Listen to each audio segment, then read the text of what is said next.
bandeko bakinoise na bakinois bolandaki mokonzi ya mboka alobaki ke maladie oyo esili te ezokontinue. Asengaki apesaki mitindo que port obligatoire, port correct est obligatoire à basque. Mais tout le monde qui est respecté en côté. Alors, il y a un dispositif sécuritaire et hygiène pour respecter juste barrière. C'est que place à Kosokolamaï, na gel hydroalcoolique ou bien savon pour battre ce mboko. Mais tout le monde va respecter en côté. C'est pourquoi à partir de lobby, police partout et qu'on les contrôle.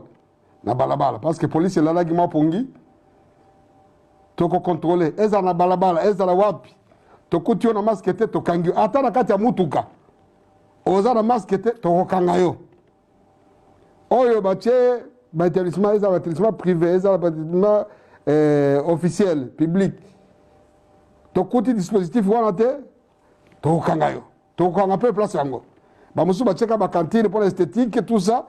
Mais ils ont la quantité, ça vaut la quantité. Police a collègue à Tokanga et Sigango. Nayo Mokolo et Sika, Oko, vous allez interpeller. Et c'est un toto Sanibeko. Malade des alliés et silité.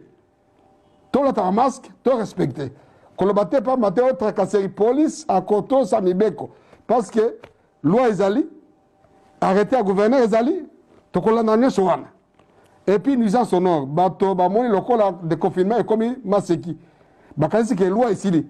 Bazo tia musique ko déranger bato kala mingi te kele se kobanda même kele c'était ba malade bazali place liberté na soki ya moninga bandi beta musique e pa na yo etungi sa voisin to koleka ko saisir ba matériel nyonso wana nuisance sonore police a koleka ko boto la biloko wana e ko saisir pose ngo okufuta amende ya munene. Alors to sengi na bino moto na moto ato sa mbeko à partir lobby police ko za nzela pour na mituka pour eza obligatoire à masque. Toyebi que pas ses alliés, mais balobi, mutumoko liboso, 3 personnes ici. Batunyo sowan et sengeli bata masque. Ce qu'on a dit masque, est la mutuka officielle, est la privée, est la taxi. Nyoso il faut masque correct et obligatoire. Même ba wewa, ce que tout le monde wewa, a la ti masque te be client na été toko kangaye, naye na client naye. Ndenge moko na batamituko. À partir à lobby, police ko zala partout. Balobi yo to lo ba quitter, yango yo.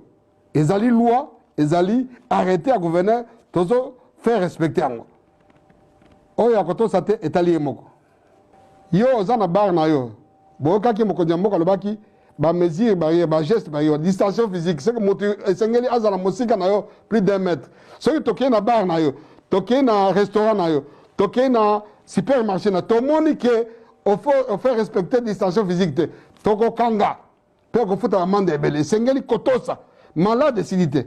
Distanciation physique, moto 1 mètre. Na bar na yo, moto 1 mètre. C'est que bato bazana distance. Parce que bakanga place moko ou bien casino be wapi to kanga yo. Même ba église, kala mingi te ba église ko fungama. Le 15 mokonzi mboka lobaki, le 16 tebi ke ko dimanche, église na yo, to ça bato bazana distance. Et puis nuisance sonore. Et puis bato bazana libanda te. Soko moni esika na yo eza muke etali yo. Yebisaka bato baza muke. Soko sala 5 kits, soki 10 kits, eza problème na yo. Mais distanciation physique ezala. Et puis lavage à main. Les bosso église, bazu température, muto soko limaboko. Toko ti angote, to kangi église. Okolo bato za ba démon, yo nde démon. Parce que yo zo to sa nibe côté.